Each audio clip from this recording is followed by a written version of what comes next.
Oui, alors bonjour à tous. Dans cet exposé, je voudrais cibler un point essentiel, c'est-à-dire que au cours de mes pérégrinations, de mes chemins, de mes traversées dans Paris, il m'est arrivé de comprendre le comportement du Qi ou du Chi, on dit en Feng Shui, c'est-à-dire c'est une énergie en fait, enfin plus exactement, c'est effectivement un courant dont on pourrait dire qu'il est conceptuel, alors qu'en fait, il est non seulement conceptuel, mais il est aussi un comportement d'une énergie réelle. On appelle cela une énergie vitale, on peut appeler ça une énergie tout court. C'est ce chi qui est, je dirais, de nos jours très profilé, c'est-à-dire que on sait exactement, nous les consultants Feng Shui, comment se comporte le chi. Un exemple assez simple, lorsque le chi est dans un appartement, lorsque votre couloir, disons transversal à toutes les pièces, est beaucoup trop long, le chi va avoir tendance à s'accélérer. C'est la même chose dans une rue. Lorsque la rue est rectiligne, le chi s'accélère.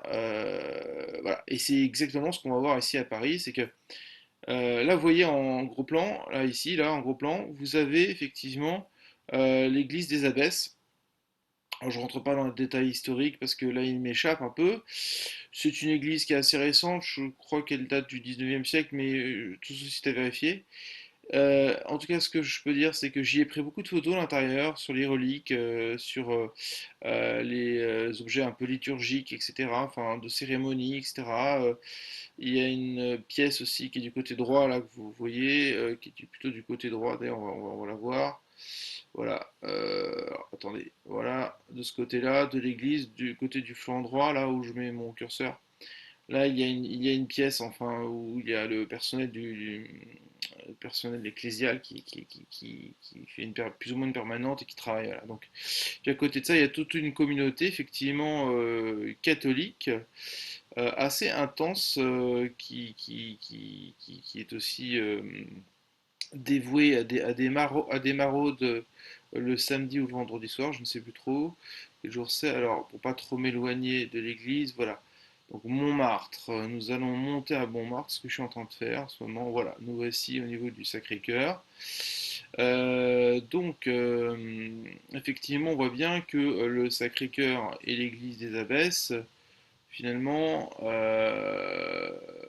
sont grosso modo dirigés en face l'un de l'autre. C'est-à-dire que l'église que l'on voit là, cette église-là, si vous voulez, elle est un peu longitudinale, mais pas tellement. Elle est pas plus qu'une église classique comme l'église de Saint-Sulpice, hein. Disons qu'elle oriente sa bouche, si je puis dire, comme on dit en Feng Shui, du côté par un espace assez musclé en termes de bâtiment, mais qui va se diriger, voilà, si je suis à peu près, si je suis à peu près à la ligne, vers, hop hop hop, on monte très vite là, on monte vers le Sacré-Cœur, voilà, tout simplement. Et nous voilà donc arrivés au Sacré-Cœur. Vous voyez que là, on est en haut du Sacré-Cœur. Voilà. Et donc, le Sacré-Cœur, bah, comme vous le savez, c'était les croisades, hein, de Jérusalem au Sacré-Cœur. Voilà, c'est tout. Et donc, ce qu'on peut dire simplement, c'est que, puisque je ne veux pas détailler les éléments historiques, ce n'est pas le propos ici, mais on peut dire simplement que, eh bien, nous avons une chose qui est sûre, c'est que, en référence au Feng Shui, le Qi, justement, est ce courant qui va se comporter d'une certaine façon, et nous allons le comprendre, puisque cette façon-là de se comporter est forcément unique et propre en ces lieux. Alors, quel est l'objet de cet exposé? Eh bien, c'est de comprendre pourquoi est-ce que, pour autant, voilà, là on est à Pigalle,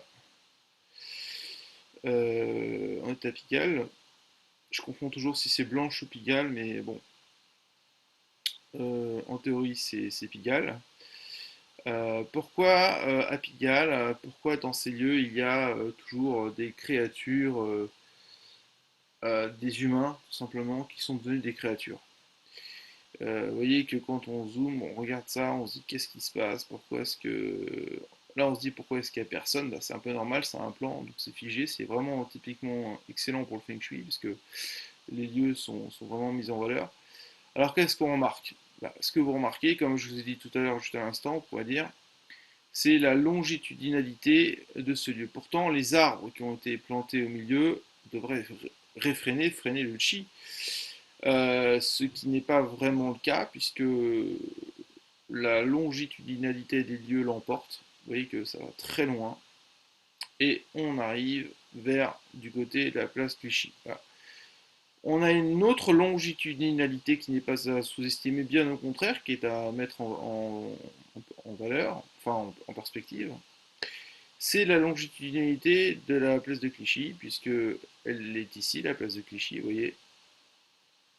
Donc ça prolonge le boulevard de Batignolles.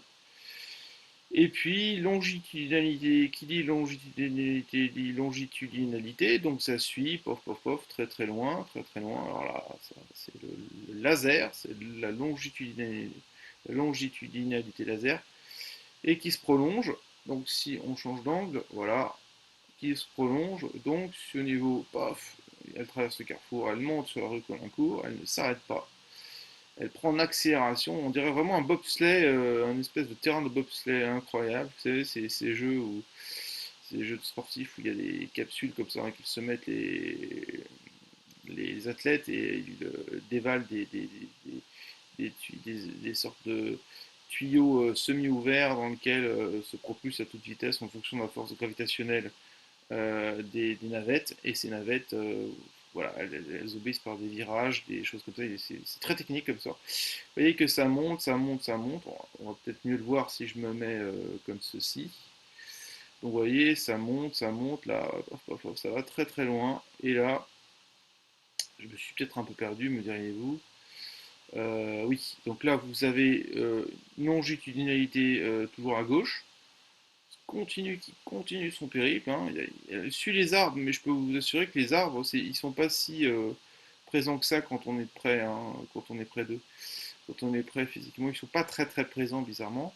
Et ça suit, bah là voilà. Et là, ça s'explose. Là, c'est le carrefour où le chi va se diviser en une, deux, trois et quatre parties. Mais avant cela, avant que ce chi s'épuise au niveau de ce carrefour, ce qu'on peut dire, c'est que quand même, il y a une autoroute, il y a une autre route, pardon, il y a une autre route, c'est ici, c'est au niveau, si je ne me trompe pas, voilà, euh, de la place principale où il y a le café-restaurant de chez Suzanne qui est là en bas, vous voyez, sur la partie gauche, avec la tente rouge que vous voyez sur le côté gauche, juste un peu à côté, il y a le café chez Suzanne, voilà, qui est ici. Voilà.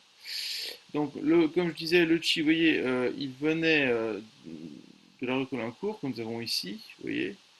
Donc, voilà, pour qu'on s'y retrouve. Vous voyez, il continue, continue, continue, continue, pof, pof, pof, pof. Et puis, en fait, au lieu d'aller à gauche, il va aller à droite, en fait. Donc, il monte sur la droite, il retrouve une longitudinalité, alors là, qui est particulièrement serrée, mais qui est particulièrement bonne. Cette longitudinalité, il va la poursuivre, hop là, mais le virage ne l'arrête pas.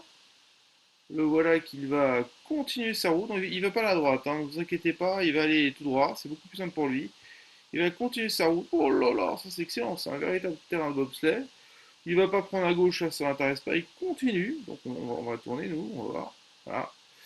Donc il continue, il continue, il continue, il continue. Et là, il s'arrête pas, oui. À quelle vitesse le chi va. Et vous voyez que là, on est juste devant le Sacré-Cœur, vous voyez. Et le chi arrive. Alors qu'est-ce que ce chi drain? Eh ben, c'est très simple. Je vais faire court sur cet exposé, je vais presque m'arrêter là. Ce sont des voitures customisées, surpuissantes jusqu'à 3 heures du matin. Ce sont des voitures de sport qui ne sont pas customisées. Ce sont des voitures sportives qui ne sont pas non plus des voitures de sport, qui sont des citadines mais option sport. Ce sont des motos, beaucoup de motos, des motos industrielles, Suzuki, des choses comme ça. Absolument pas de bikers. absolument pas de. Il y a vous savez, il y a des manifestations comme une sorte de salon de l'automobile, mais c'est pas ça. Vous savez, ce sont des événements où ce sont des automobilistes de très anciennes voitures, des années 60, enfin voilà, auquel j'ai un ami qui aime suivre l'actualité. Et ça, c'est effectivement, ils traversent, ça leur est arrivé de traverser par cette route, mais c'est ponctuel et puis c'est très euh, délimité dans un événement culturel à but, à but culturel et dans un but de patrimoine, de capital patrimoine. Donc voilà. Donc en fait, on comprend mieux pourquoi ces motos ces scooters, ces voitures déferlent à toute vitesse jusqu'à 3 heures du matin, parce que cela est justifié par la longitudinalité que l'on voit ici sous forme d'une sorte de serpent, comme ça, un gros boa comme ça qui tourne. Voilà. Seulement, moi je m'intéresserais à savoir, une fois qu'ils sont là, ils s'arrêtent. Je crois qu'ils continuent en fait, parce qu'ils vont tellement vite. Je me demande s'ils continuent. On va regarder s'ils continuent. Donc ils continuent. Voilà. Donc on va regarder ça. On va se rapprocher un peu quand même, et puis on va essayer de voir avec notre petit drone jusqu'où ils vont. Donc il continue là, le chi continue, hein, là il est à l'aise, hein, il continue dans sa route. Hein. Donc voilà, il continue sa route, donc nous allons voir ça, il continue, puis là vous voyez, là il peut continuer, mais là ça freine un petit peu, mais c'est pas grave, ça marche quand même, ça marche, ça marche, ça marche. Qu'est-ce qu'il fait? Il continue, vous voyez, donc il s'échappe de Montmartre de cette façon-là. Donc il s'échappe de Montmartre, donc on va le voir ici, voilà. Vous voyez, hop, on revient au virage, il continue sa route, le Chi, avec tous ces véhicules, je dirais, comment dirais-je, qui sont pour moi celui du grand autre, hein, les véhicules du grand autre. Et donc il continue, qu'est-ce qui se passe? Alors là, ça va où ça? Donc bah oui, ils vont soit, là, ça se divise en deux, donc soit ils descendent, ce qui m'étonnerait, mais ils vont plutôt continuer, moi je pense. Donc il continue, vous voyez, là c'est très longitudinal, il continue, c'est très lisse là pour autant. Alors là, une fois qu'on est là, bah, ça tourne un peu, là c'est un peu serré, vous voyez, c'est un peu serré, mais oui, il tourne ensuite, il va vers cette direction là, tout droit, là où il y a les voitures qui sont garées, vous voyez, continue, et puis là, alors là, ça se divise un peu, mais pas tant que ça, mais je pense que là, ils auraient tendance plutôt d'aller tout droit, vous voyez. Ils peuvent aller tout droit, ils peuvent aller tout droit, hein. Le Chi et ses véhicules peuvent aller tout droit. Euh, mais comment dire, mais je crois que là, ça sera un peu compliqué. Tournant, donc on va revenir en arrière, on revient en arrière, pop, pop. Je reviens en arrière, donc pof, à ce moment-là. Voilà, donc je pense moi qu'il tourne. Moi je pense qu'il tourne, plus exactement, je pense qu'il tourne. En fait, il tourne tout bêtement à cet endroit-là. Donc, attendez, où est-ce que c'était? Je me suis un peu perdu. Voilà, donc nous avions dit que, attendez, excusez-moi. Voilà, le fameux virage, vous voyez là, il est à gauche là, vous voyez? Donc le Chi il continue comme ça, il poursuit sa route là, horizontalement, vous voyez là, où il y a les voitures garées, puis il continue, là, il y a 1, 2, 3, 4, 4 passages piétons. Et ben il va continuer là, tout simplement. Il va continuer dans cette. Ça, c'est la rue Junot, la fameuse, très fameuse rue Junot. Vous voyez, avec son beau virage et ses immeubles qui sont tant vénérés. Et ça tourne, et ça tourne, et ça tourne. Alors, on voit bien le virage, je vais essayer de bien tourner, voilà. Vous voyez que donc là, ça tourne, ça tourne, ça tourne, ça tourne. Alors, c'est un peu touffu parce qu'il y a des arbres, mais je peux vous assurer que les arbres sont pas aussi touffus que ça, hein. En réalité, à la différence du virtuel, les arbres sont beaucoup plus aérés que ça. Et là, ça tourne, vous voyez un peu, je ne sais pas si vous vous rendez compte, de la longitudinalité en C là, vous le voyez, comme une grande lettre C là. Oui, ça tourne là, comme ça. Et puis paf, ça rejoint la rue Colincourt. Voilà, on revient au point de départ. Voilà, donc en fait c'est un circuit en boucle, vous voyez.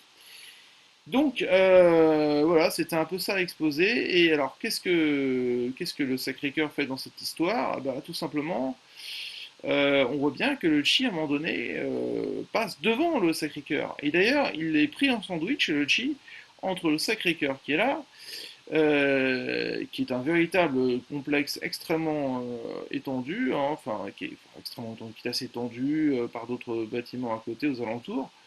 Mais je sais qu'il y a il y a une vie paroissiale, une vie du clergé, du personnel qui est, disons, au niveau des alentours. Je crois même que c'est pas tout à fait là. Voilà, je crois que c'est là. Attendez, euh, je vais tourner. Voilà, là vous avez un couvent, enfin une sorte de, un lieu de vie de bonnes sœurs qui se trouve ici. Donc voilà, vous voyez qu'il y a quand même un, oui, le bâtiment en L là, un peu comme ça. Voilà. Et puis vous avez un autre endroit, quand vous montez, vous avez tout ce bâtiment-là, qui est là, vous voyez ce bâtiment-là, là, qui est, donc, qui est aussi un lieu de vie pour le personnel ecclésial. Et puis effectivement, le bâtiment qui était poursuivi par Mac Mahon au 19e siècle, mais qui était un bâtiment qui était donc à l'époque beaucoup plus discret, qui était le lieu de l'extrême, enfin l'extrémité entre Jérusalem et le lieu enfin, un lieu de croisade, quoi. Mais c'était aussi un lieu de promenade, de pèlerinage, enfin c'est assez complexe, il y a beaucoup d'activités à Paris qui sont en rapport avec le Sacré-Cœur. Mais voilà, l'idée c'est quand même de revenir sur le comportement du Chi, vous voyez qu'il est agrafé, le Chi, lorsqu'il passe comme ça, entre l'église des Abbesses, que l'on va retrouver si l'on descend, dont nous avions parlé tout à l'heure, qui va se trouver là, voilà, sur le côté, plutôt sur le côté, voilà. Et ce qui est assez drôle, c'est qu'on voit qu'elle oriente son regard vraiment, hein, si on suit une ligne, en direction vraiment du Sacré-Cœur. Voilà, il n'y a rien à dire de plus, donc elle suit vraiment, son regard suit le Sacré-Cœur. Donc effectivement, voilà, c'est assez intéressant parce que euh, ce qu'on pouvait dire, c'est que euh, vers, vers Pigalle, Blanche, enfin dans la longitudinalité que je vous ai montré tout à l'heure des lieux, bah, c'est là qu'on trouve des humains qui sont devenus un peu des créatures. Donc moi ce que je dis c'est que la longitudinalité est très négative en Feng Shui et elle est propice à ouvrir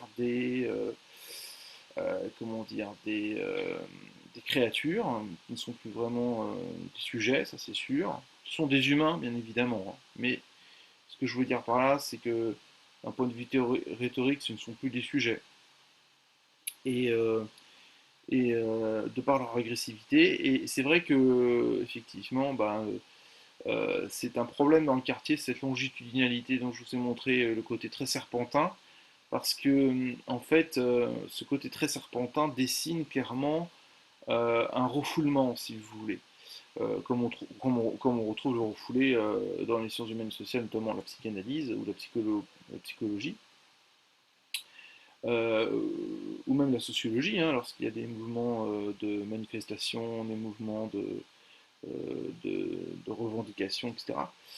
Donc c'est vrai que effectivement, eh bien, ce refoulement, pour moi, il est intrinsèque à cette structure serpentine longitudinale dans laquelle le chi en feng shui se comporte d'une manière fulgurante, tel un laser, tel que l'on canaliserait dans un cyclotron une énergie telle qu'elle soit tellement concentrée qu'elle puisse développer une surénergie consécutive, électrique notamment. Mais c'est vrai qu'effectivement, pour moi, cette canalisation extrême du chi dans ces lieux fait que le chi va perdre un petit peu de son côté un peu dynamisant et vitalisant, et il va devenir quelque chose qui va plutôt brûler. Autrement dit, c'est ce qui justifie la présence jusqu'à 3 heures du matin de véhicules dont on ne sait absolument pas ce que c'est, ce qu'il y a dedans. Moi, je les considère comme les véhicules du grand autre.